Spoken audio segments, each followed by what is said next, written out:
एक गांव में मोहन नाम का किसान रहता था। इस दुनिया में वह बहुत गरीब था। उसके पास एक बहुत छोटा खेत था। उस छोटे से खेत में ही वह खेती करता था। वह जैसे तैसे अपने खेत में काम करता और मजदूरी करके अपना घर चला रहा था। एक दिन भयंकर गर्मी पड़ीडीएच रही थी, फिर भी किसान रोजाना की तरह ही खेत में काम कर रहा था। उसे बहुत पसीना हो रहा था, फिर भी वो खेत में हल चला रहा था। उस दौरान खेत में जुताई करते वक्त हल के नीचे से एक लकड़ी का बक्सा निकला। उस किसान ने धीरे से बक्से को निकाला। वह कुछ समझ नहीं पाया कि इस बक्से में क्या है। केवल उसने बक्से को उठाकर खेत के बाहर मेड़ पर रखा दिया। उसने देखा कि यह बक्सा खाली है, तो उसने अपनी दोपहर की रोटियां उसमें रख दी और वापस अपना काम करने लगा।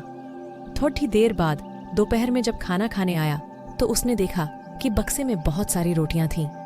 उस किसान को बहुत आश्चर्य हुआ। किसान ने सोचा कि ये तो जादुई बक्सा है, उसमें जो भी चीज डालो वह कई गुना हो जाती है।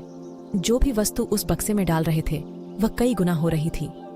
उसने दोपहर का भोजन किया और फिर हल चलाने लगा। जब शाम को घर आया तो बक्से को अपने साथ ले आया। आज वह किसान बहुत खुश था, क्योंकि उसे लग रहा था कि शायद अब उसकी गरीबी दूर हो सकती है। वह गरीब किसान एक धैर्य वाला व्यक्ति था, कभी भी उस बक्से से जरूरत से ज्यादा सामान नहीं लेता था। कुछ दिनों बाद उस बक्से के बारे में गांव के जमींदार को पता चला। वह जमींदार एक लालची व्यक्ति था।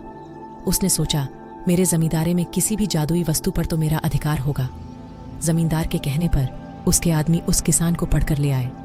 उस जमींदार ने किसको धमकाया और कहा कि तुम्हारा खेत मेरी जमींदारी का हिस्सा है, इसलिए उस बक्से पर मेरा अधिकार बनता है। जमींदार की बात सुनकर किसान डरते हुए बोला, मालिक, भले ही जमींदारी आपकी है, लेकिन उस खेत पर खेती मैं करता हूं तो बक्से पर मेरा अधिकार है। जमींदार समझने लगा कि यह किसान ऐसे नहीं मानेगा। उसने किसान को धमकाया और उसके घर से बक्सा छीन लिया। किसान बेचारा रोता रह गया। बक्सा लेकर जमींदार खुश हो गया। जमींदार ने बक्से से बहुत सारी वस्तुएं हासिल कर ली और मजे कर रहा था। थोड़े दिन बाद कुछ लोगों ने जादुई बक्से के बारे में मंत्री जी को बता दिया। पहली बार तो मंत्री जी ने ध्यान नहीं दिया, लेकिन वापस कुछ दिनों बाद उन्होंने अपने एक आदमी को भेजकर बक्से की सच्चाई के बारे में पता करवाया। जब उस मंत्री जी के आदमी को बक्से की सच्चाई पता लग गई, तब उसने मंत्री जी को जाकर बताया। मंत्री जी ने तुरंत जमींदार को बुलाया और कहा, तुम्हारे पास जो बक्सा है वह तुरंत मुझे दे दो। जमींदार ने मंत्री जी से हाथ जोड़कर निवेदन किया कि कृपया बक्सा मेरे पास ही रहने दीजिए, उस पर मेरा अधिकार है। लेकिन मंत्री जी ने एक नहीं मानी और कहा कि यदि तुम मुझे नहीं दोगे तो मैं तुम्हारी जमींदारी समाप्त करवा दूंगा। जमींदार ने डरकर बक्सा सौंप दिया। उस बक्से को प्राप्त करने के बाद मंत्री और भी मस्त हो गया। अब तो विरोधियों को मंत्री की शिकायत करने का एक और अच्छा मौका मिल गया। विरोधियों ने मंत्री की शिकायत के साथ साथ बक्से की बात भी राजा को बता दी। राजा को जब पता चला कि यह बक्सा किसी गरीब किसान के खेत से मिला है, तब राजा तुरंत अपने सेनापति के साथ मंत्री के घर गया और मंत्री से कहा, पूरे देश की जमीन पर राजा का अधिकार होता है, इसलिए उस बक्से पर मेरा अधिकार है। तुरंत बक्सा राजमहल भिजवा दो।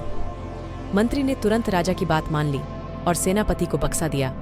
उस राजा ने बक्से से सबसे पहले खजाने के धन को बढ़ाया और सुख सुविधाएं बढ़ाई। कुछ दिनों के बाद राजा को बक्से की चिंता होने लगी कि इसे कोई चुरा ना ले। राजा उस बक्से को हमेशा अपने साथ रखने लगा। एक दिन राजा ने सोचा, इस बक्से में ऐसा क्या है, आखिर इसका रहस्य पता किया जाए।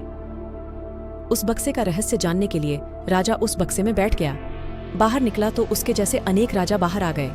लोग नहीं पहचान पा रहे थे कि असली राजा कौन है। सभी राजा राज्य करने के लिए आपस में लड़ने लगे। ये बात किसान को पता चली तो वह बहुत दुखी हुआ। उसने स्वयं को कोसा और विचार किया कि अगर मैं उस बक्से को जमीन में गाड़ कर रख देता तो बहुत अच्छा होता।